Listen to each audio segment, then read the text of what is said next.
जी, आज की वीडियो में हम आपको स्लोप या ग्रेडियंट के मुतालिक बताएंगे।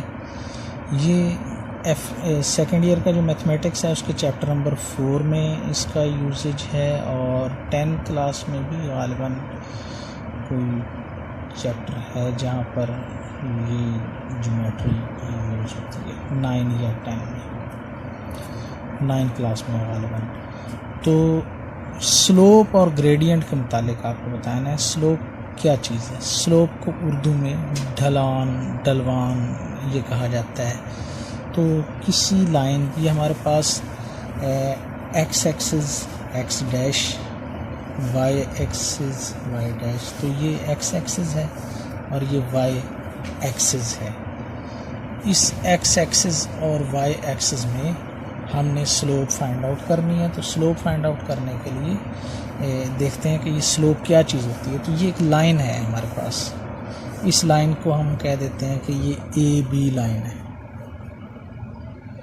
इस ए बी लाइन में ये जो ए के कोऑर्डिनेट्स हैं इनका नाम हम रख लेते हैं x1 y1 और जो बी पॉइंट है इसके कोऑर्डिनेट्स हो जाते हैं x2 y2।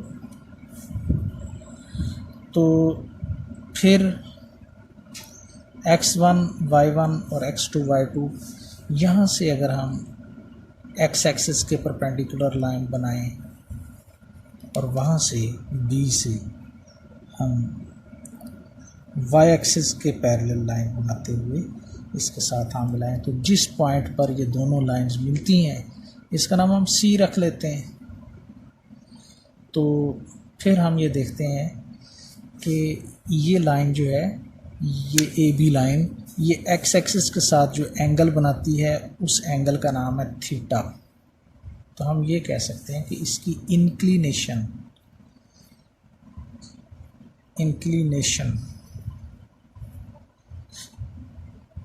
ये हमारे पास थीटा है कि A B line is inclined at the angle theta with X axis. तो ये इसकी इंक्लिनेशन थीटा है। फिर हम ये देखते हैं कि इस इंक्लिनेशन का अगर tan लिया जाए तो वो स्लोप होती है। यानी स्लोप जो है वो इंक्लिनेशन, जो कोई भी लाइन एक्स एक्सिस के साथ जो एंगल बनाती है थीटा, उसको उससे मेंशन किया गया, तो ये इसकी इंक्लिनेशन है। और अगर इस इंक्लिनेशन का हम tan ले लें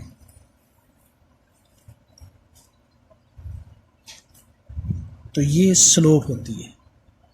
ये इसे स्लोप या ग्रेडियंट हम कहते हैं। तो ये tan क्यों लिया जाता है? क्योंकि ये परपेंडिकुलर और बेस की रेशो होती है। परपेंडिकुलर और बेस की रेशो की वजह से ही वो लाइन की तिरछेपन का पता चलता है कि वो कितनी जो है वो ग्रेडियंट है। तो अब हम ये देखते हैं कि ये जो पॉइंट ए है इसका ऊपर वाई एक्सिस की तरफ जो डिस्टेंस है यहाँ से लेकर यहाँ तक, ये कितना है और एक्स एक्सिस की तरफ कितना है। तो इस पॉइंट का एक्स एक्सिस की तरफ फासला यहाँ से ओरिजिन से लेकर एक्स यहाँ तक ए तक x1 डिस्टेंस है। यानी यहाँ से लेकर ओरिजिन से लेकर यहाँ तक इसका x1 डिस्टेंस है। ये यूँ कह लें कि यहाँ टोटल इसका ओरिजिन से यहाँ तक x1 है। फिर हम ये देखते हैं कि ये -x1 है और B पॉइंट जो है C पॉइंट यहाँ तक, ये उतना ही उस तरफ गया है जितना कि B पॉइंट इस तरफ गया है। तो C पॉइंट का x जो कोऑर्डिनेट है वो तो वही होगा जो B का होगा, क्योंकि B भी x की तरफ उतना ही डिस्टेंस कवर कर रहा है और C भी उतना ही। तो ये हो गया x2 इसका कोऑर्डिनेट। और A y की तरफ y1 कवर करता है तो C भी तो ऊपर की तरफ y1 कवर करेगा ना। तो फिर ये सेम डिस्टेंस है x2 y1। अब अगर हम इनका दरमियानी डिस्टेंस फाइंड आउट करें यहाँ से लेकर यहाँ तक, A से लेकर C तक, तो ये हमारे पास बनता है x2 पॉजिटिव है और x1 नेगेटिव है। तो इन दोनों का सम, तो हम लिखेंगे ये x2 - x1 है।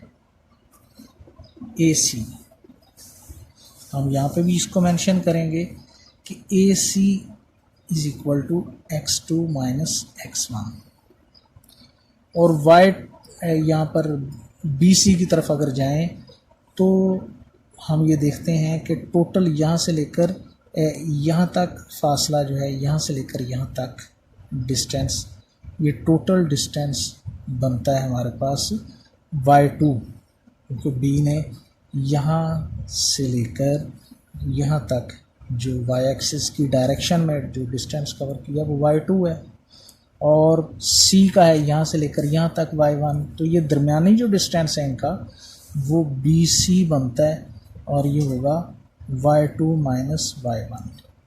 अब यहाँ पर इस ट्रायंगल में tan थीटा की वैल्यू अगर हम पुट करें तो tan थीटा की जो स्लोप है इसको हम अगर m से शो करते हैं तो ये perpendicular over base AC, perpendicular इसमें चूँकि BC है और बेस AC है तो परपेंडिकुलर ओवर बेस होगा BC ओवर AC।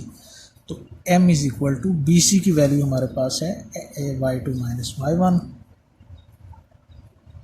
और AC की वैल्यू है x2 माइनस x1। तो इस तरह से ये स्लोप का फार्मूला ड्राइव होता है। लेकिन उससे पहले अगर आपको बेसिक इसकी डेफिनेशन का पता हो, बेसिक कॉन्सेप्ट्स का, कि इंक्लिनेशन क्या चीज़ है, कि किसी भी लाइन का एक्स एक्सिस के साथ जो एंगल बन रहा है वो उसकी इंक्लिनेशन होती है, और उसका अगर tan लिया जाए तो वो स्लोप कहलाती है। और यहाँ पर हमने स्लोप में परपेंडिकुलर, इस ट्रायंगल में परपेंडिकुलर ओवर बेस यूज़ की है। परपेंडिकुलर की वैल्यू जो है वो y2 माइनस y1 थी और बेस की वैल्यू x2 माइनस x1। तो इस तरह से ये स्लोप का फार्मूला इजीली ड्राइव किया जा सकता है।